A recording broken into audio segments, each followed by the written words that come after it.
नमस्कार. कबीर पदावलीच्या या 35व्या भागामध्ये आपणा सर्वांचं स्वागत. गेले 2-3 भाग आपण कबीरांची आयुष्याची नश्वरता आणि व्यर्थ समजावून देणारी पदं बघत आहोत. याही भागातली पदं काहीशी अशाच स्वरूपाची पदं आहेत. मायेच्या रेट्यामुळे आपण जी वस्तुस्थिती आहे ती समजून उमजून टाळत असतो किंवा तिच्याकडे डोळेझाक करतो. तसं करू नये आणि ज्यासाठी आपण जन्माला आलो तो जन्माचा हेतू म्हणजे स्वतःचं स्वरूप दर्शन करून घेणं, या सन्मार्गाला आपण लागावं या कळकळीने ही पुन्हा पुन्हा पदं सांगितलेली आहेत.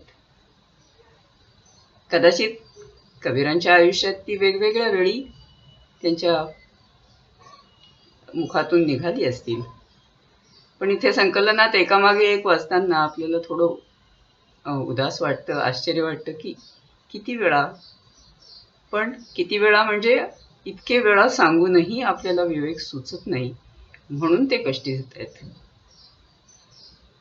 तर बघा 99वं पद हिंदीमध्ये. राम थोरे दिन को का धन करना, धंदा बहुत निहायती मरना,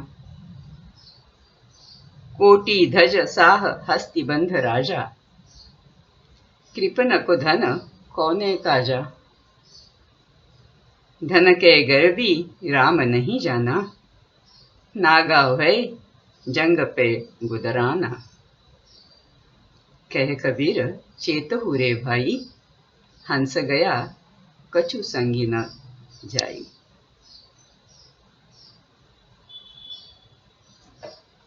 मराठीमध्ये ऐका. रामा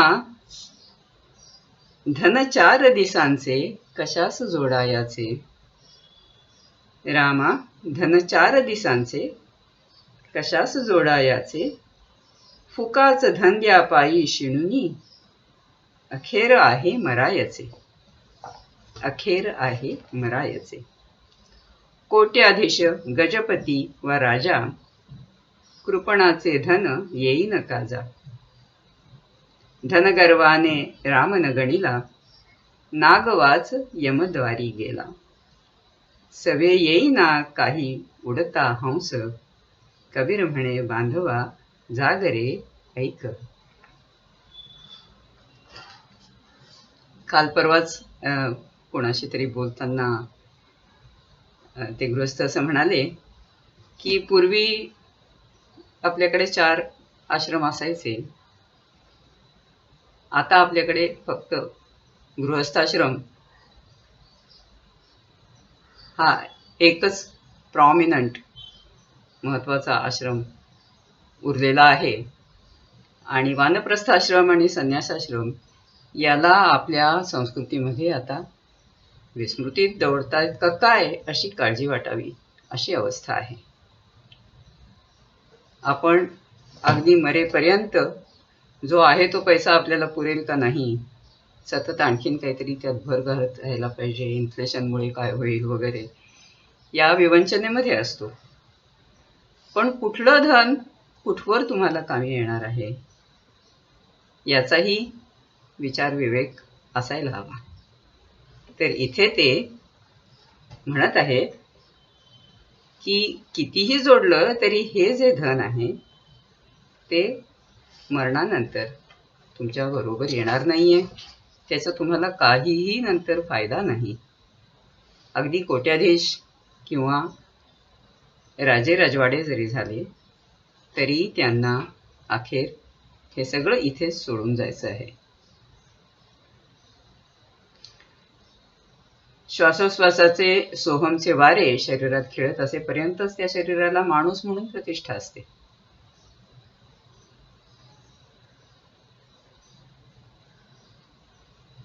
ते श्वासहंसरूप प्राण देह सोडून गेले की अखेर यमद्वारी मोकळ्या हाताने जायला लागतं याचं भान आपल्याला शक्य तेवढं लवकर यावं म्हणून कबीर एवढ्या कळकळीने या सगळ्या पदांमधून मायाभ्रमाने आपण आपलीच जी वंचना करत असतो तिचं यथार्थ वर्णन करत आहेत.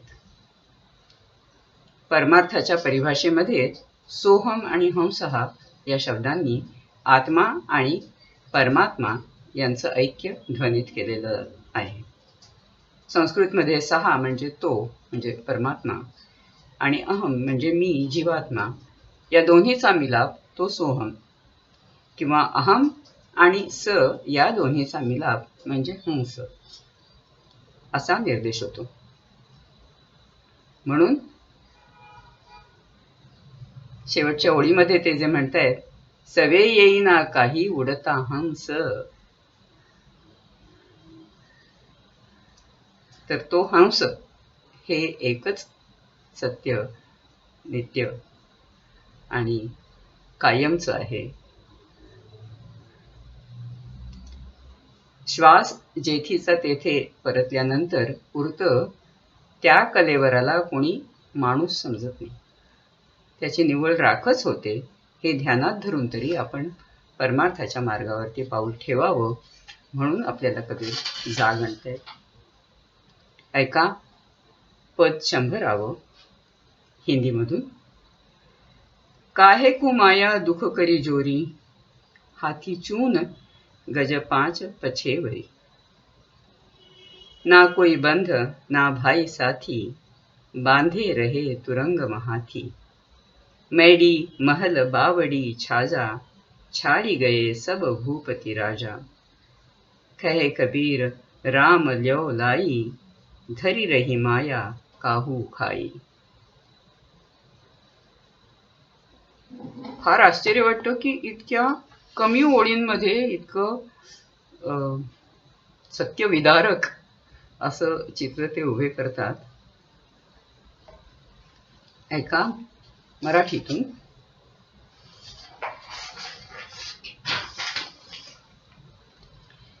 कशास जोडीशी श्रमून माया, कशास जोडीशी श्रमून माया, हातीपिंड तिरडीवर काया.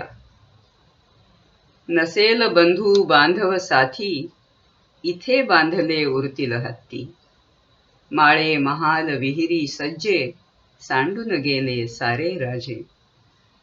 जो राम ज्योतिषी मिळून जाईल, जो राम ज्योतिषी मिळून जाईल, कशी कबीरा त्या माया खाईल. जर मायेच्या कचाट्यातून सुटका हवी असेल तर रामज्योतिषी मिळून जाणं हे एकच आपलं खरं आयुष्यातलं प्राप्तव्य, कर्तव्य, निधिध्यासतव्य असायला हवं. पैसा अडका कमावला म्हणजे माया कमावली असं म्हणतात. त्या अर्थाने पहिल्या ओळीतला तो शब्द येतो माया. कशास जोडशी श्रमून माया. पण या मायेची ऊब प्रेत उठवू शकत नाही. आला काळ थांबवू शकत नाही. मागच्या भागामध्ये आपण नचिकेताला ऐहिक सुखसंपत्तीचा मोह कसा बांधू शकत नाही ते बघितलं. इथेही कबीर आपल्याला तीच जाण देत आहेत की तिरडीवरती कोणतीही लौकिक कमाई तुमच्या बरोबर नेता येत नाही. अखेर मायाच आपला घास करणार आहे. कारण आपण आभासाला कल्पनेनी खरंपण दिलं. हे लक्षात घेऊन मायाभ्रमाच्या पलीकडे कसं जाता येईल ते शोधलं पाहिजे. मायाभ्रम नाही अशी एकच एक जागा म्हणजे विशुद्ध चैतन्य किंवा कबीरांच्या भाषेत रामज्योती. त्याच्याशी जो एकरूप होईल तो मायेच्या तावडीतून सुटून रामरूप अमर होईल. पुन्हा 101 पदही असंच माया कसा घात करते त्याचं वर्णन करणारं पद आहे. ऐका हिंदीतून. माया का रस खाण न पावा, जब लगजम बिलवा भय थावा, अनेक जतन करी गाडी दुराई, काहू सांची काहू खाई, तिल तिल करी यहू माया जोरी, चलती वेर कीणा जू तोरी, कह कबीर हूँ ताका दास, माया माहे रहें उदास.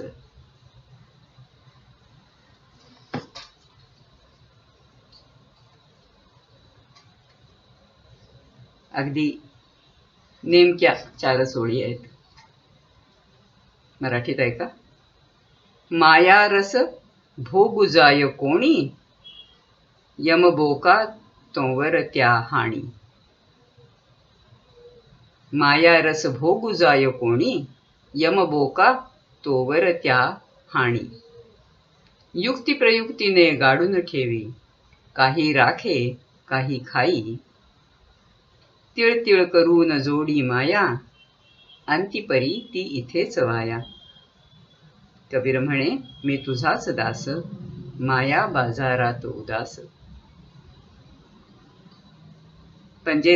पंचेंद्रियांनी भोगता येणारे सगळे रस, सगळे आस्वाद, ती सगळी इंद्रिय कार्यक्षम असेपर्यंतच भोगता येतात. व्याधी मरण या सगळ्या सुखोपभोगांना कायमचा पूर्णविराम देणाऱ्या गोष्टी आहेत. काळ नावाचा बोका अवचित झडप घालून एका क्षणात होत्याचं नव्हतं करू शकतो. हे माहीत असूनही माणूस तिळतिळ झिजून माया जोडत वाया शिणतो. हे कबीर सतत आपल्या अवतीभोवती बघत होते. तो फोल अट्टाहास, विफल प्रयास पाहून ते खिन्न व्हायचे, उदास व्हायचे. या साऱ्या माणसांना शहाणपण का सुचत नाही याचा त्यांना विषाद वाटायचा. असा त्या शेवटच्या ओळीतला उदास या शब्दाचा एक अर्थ आपल्याला करता येईल. पण त्याही पलीकडे जाऊन विचार केला की कळतं की ही ओळ आणखी काहीतरी विशेष सांगते. ही ओळ कबीर म्हणे, मी तुझाच दास, माया बाजारात उदास. इतरांच्या वागणुकीचं फोलपण आणि जीविताच्या नश्वरतेचं तीक्ष्ण भान यामुळे कबीरांना कळून चुकलं की ध्यास घ्यायचाच तर तो केवळ रामाचे दास होण्याचा ध्यास घ्यायला हवा. असा ध्यासच आपल्याला चौफेर पसरलेल्या या माया बाजाराच्या पलीकडे नेण्यासाठी समर्थ आहे. हे जाणून ते उद अधिक आस, उदास म्हणजे आशा निराशेच्याही पार गेलेले किंवा वरच्या पातळीवर पोचलेले असे उदास झाले. त्यामुळे आजूबाजूच्या मायाजाळामध्येही ते कमळासारखे उदासीन म्हणजे वरती बसलेले निर्लेप बघ्याच्या भूमिकेमध्ये उरले.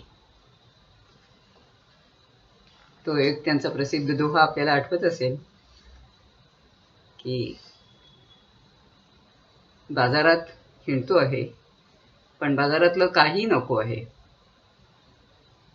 कारण काहीही खरेदी करायची इच्छाच आता उरलेली नाही.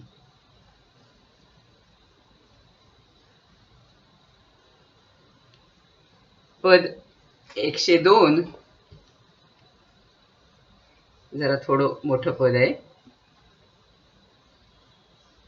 इथे ते मायेला मोहाला मच्छर म्हणतात. म्हणजे किती क्षुद्र आहे आणि तरीही त्याची भुणभुण गुणगुण सतत कशी चालत असते बघा. हिंदीमध्ये, मेरी मेरी दुनिया करते, मोह मच्छर तन धरते, आ गए पीर मुकादम होते, वे भी गए व्यों करते,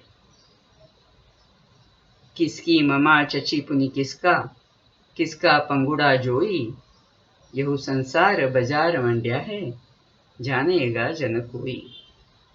मैं परदेसी काहे पुकारो, यहाँ नहीं कोई मेरा, मैं परदेसी काहे पुकारो, यहाँ नहीं कोई मेरा, यहू संसार ढूंढी सब देखा, एक भरोसा तेरा, खाई हलाल हराम निवारे, भिस्त तिनहु को होई, पंच तत् का मर्म न जाने, दो जगी पड़ी है सोही।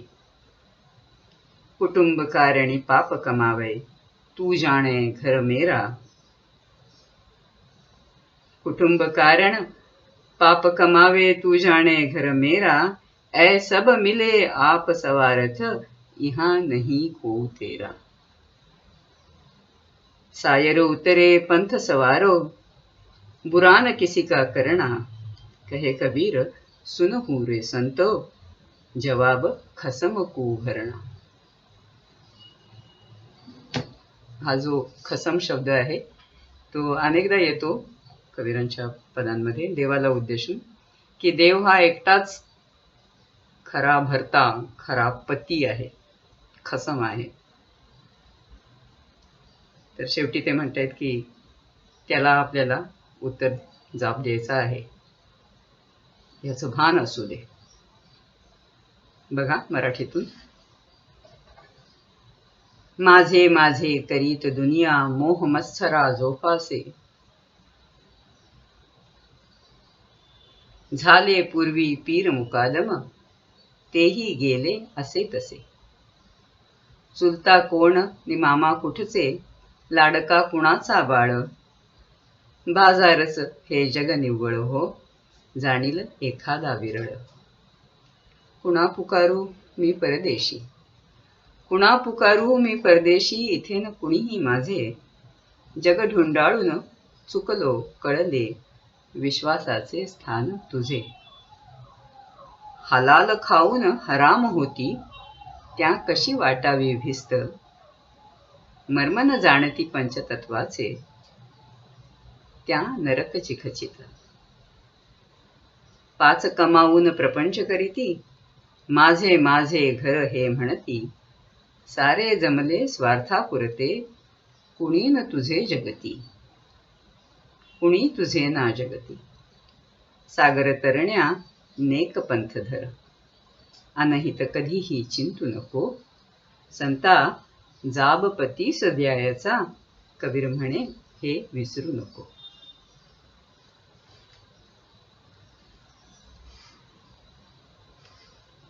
बघा दुसऱ्या कडव्यामध्ये हलाल खाऊन हराम होती, असं अनेक संतांनी म्हटलं आहे की केवळ स्वार्थापुरतं जर तुम्ही जगलात तर ते हरामाचंच जगणं आहे.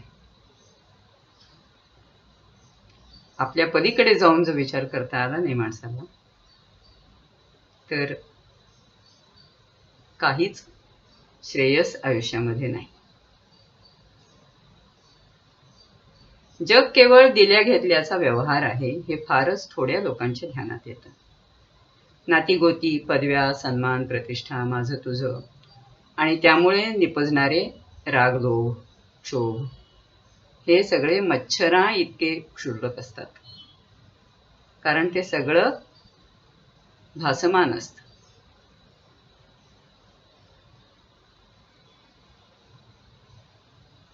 तर ते मोह मच्छर म्हणतात जे ते तो मच्छरा इतकं क्षुद्र आहे असंही आहे, चिलटा एवढं क्षुद्र आहे. आणि मत्सर, मोह मत्सराला जोपासलं जातं असाही त्यामध्ये अर्थ निर्माण होतो. वास्तविक भान नसल्यामुळे हे सगळे गुंते निर्माण होतात आणि मग हलाल खाऊन हराम होती अशी आत्मवंचना पदरात येते. पंचमहाभूतांनी घडवलेला देहच खरा मानल्यामुळे सगळे स्वार्थ आपला ताबा घेतात. अशा पसाऱ्यामध्ये संतांना, जाणकारांना एकाकी पडल्यासारखं होतं. त्यांना कुणाशीच संवाद करता येत नाही, कारण ते जे सांगत असतात त्याचा तुम्हा आम्हासारख्यांना भरोसाच वाटत नाही. त्यामुळे त्यांची कुणा पुकारू मी परदेशी, इथे न कुणीही माझे, जग ढुंडाळून चुकलो कळले, विश्वासाचे स्थान तुझे. अशी खात्री संतांची पटते आणि म्हणून ते अखेरच्या 4 ओळीमध्ये स्वतःशी आणि संतांशी हितगुज करतात की अखेर सगळ्या दिल्या घेतल्याचा त्या पतिरूप देवाला जाप द्यायचा आहे, हे पक्क ध्यानात घेऊन नेक पंथ धरला पाहिजे, अथवा आपलं काही खरं नाही.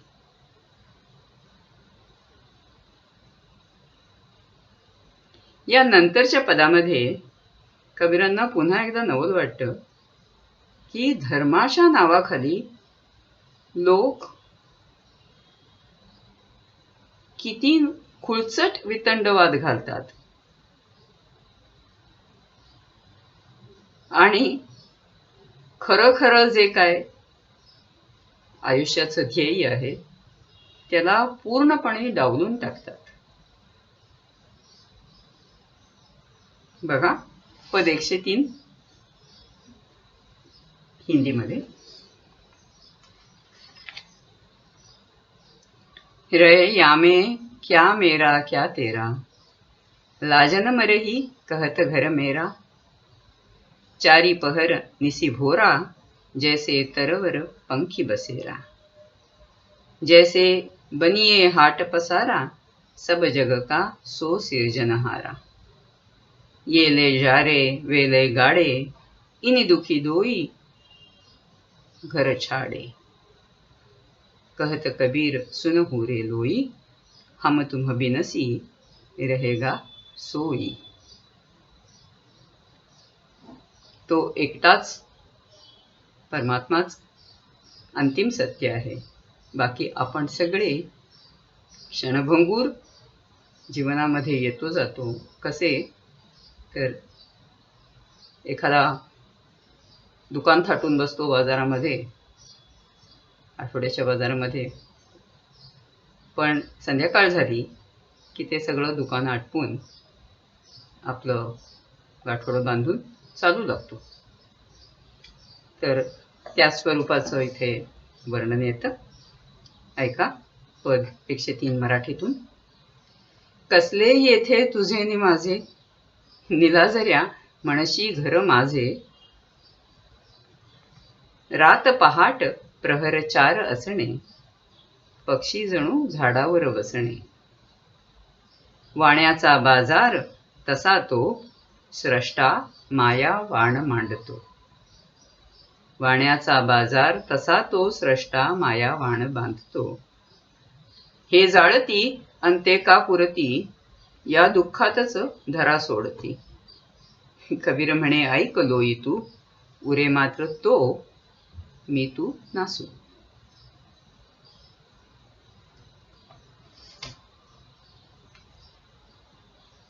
रैन बसेरा जग आहे. एका रात्रीच्या निवाऱ्यापुरतं उतार करून सारखं आपण इथे आलो आहोत. अशा स्वरूपाची आपण अनेकदा साहित्यामध्ये प्रतिमा बघतो. मला इथे ते एकनाथांचं पण असंच पद आहे छोटंसं. पक्षी अंगणात उतरती, ते का गुंतोनिया राहती, तैसे असावे संसारी, जोवरी प्राचीनाची दोरी, वस्ती कर वस्तीस आला, प्रातःकाळी उठून गेला, शरण एका जनार्दन, ऐसे असता भय कवण. पहा, कुठल्याही भाषेमध्ये असले आणि जगातल्या कुठल्याही भूमीवरती असले तरी सगळ्या संतांचं एकमतच आहे या बाबतीत की आपलं आयुष्य किती भंगूर आहे.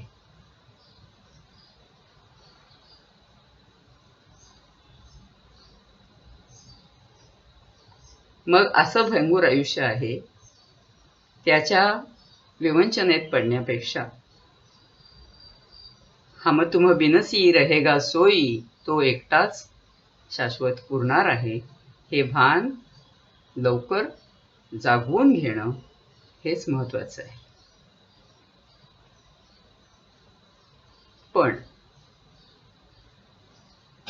पण काय असे ते 104 या पदामध्ये आपण बघूया हिंदीमध्ये. नर जाणे अमर मेरी काया, नर जाणे अमर मेरी काया, घर घरवाल दोपहर की छाया, मार्ग छाड़ी कुमार्ग जोवे, आपण मरे और कू रोवे। कछु एक किया कछु एक करना, मुगध न चेते निहचय मरणा। ज्यों जल बूंद तैसा संसारा, उपजत बिनसत लगै न बारा। पंच पंशुरिया एक शरीरा, कृष्ण कवल दल भवर कबीरा। मराठीत ऐका। अमरच वाटे नरास काया, अमरच वाटे नरास काया, घर प्रपंच ओसरती छाया। सन्मार्ग सोडूनी उगा कुमार्गा लागे, मरतसे स्वतः अन्याच्या शोका धावे। हे झाले ते करणे अजून बाकी, वेड्या उमजेना मरण लागले पाठी। जळबंधू ऐसे नश्वर आहे जगत, जळबिंदू ऐसे नश्वर आहे जगत, घडी घडी असते उपजत बिनसत। विखुरत्या पाकळ्या पाच नुरेच शरीर, विखुरता पाकळ्या पाच नुरेच शरीर, बरा कृष्ण कमळीचा भ्रमर कबीर।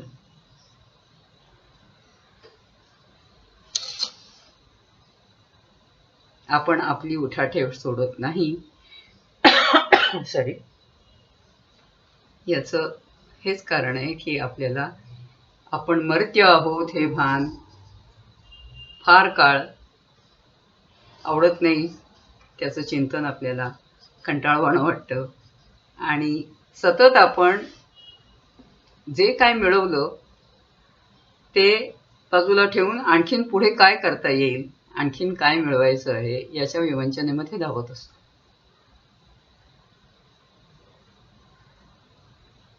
पण ते म्हणताय तिथे वेड्याला समजत नाही मरण लागले पाठी. मरतसे स्वतः अन्याच्या शोका धावे. होतं ना असं. स्मशान वैराग्य येतं काही तास काही दिवस, पण नंतर आपण लगेच आपल्या रोज व्यवहाराला लागतोच आणि आपलंही आयुष्य जळबिंदू सारखं नश्वर आहे हे पार विसरून जातो. उद्या काय काय करायचं आहे याची लिस्ट आपल्याजवळ आजच तयार असते आणि पुष्कळदा लोक सांगतात की नाही नाही, भविष्याची तरतूद सर्व तऱ्हेने असणं आवश्यक आहे, पण भविष्यामध्ये आपण आहोत किंवा नाही, आपलं काय होणार आहे पुढे याची तरतूद आपण करतो का? म्हणून अखेरच्या ओळीमध्ये देहभाव सोडून कबीरांचं चित्त कसं कृष्णरूपी कमळावरती रुंजी घालणाऱ्या भुंग्यासारखं एकाग्र होतं ते सांगतात. विवेकाचा सन्मार्ग धरला तर आपलं चित्त देखील कबीरांप्रमाणे असं अनुसंधान साधू शकेल की शेवटी फक्त एकच एक परमसत्ता सत्य आहे.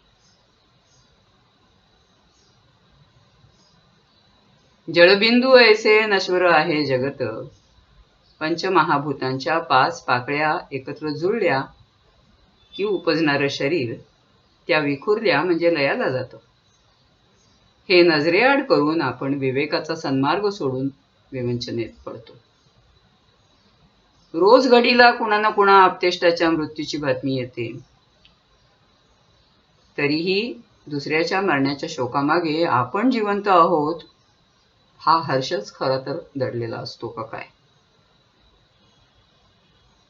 आणि म्हणून आपण हिरिरीनी हे झालं आता ते केलं पाहिजे असं सतत धडपडत असतो, धावत राहतो.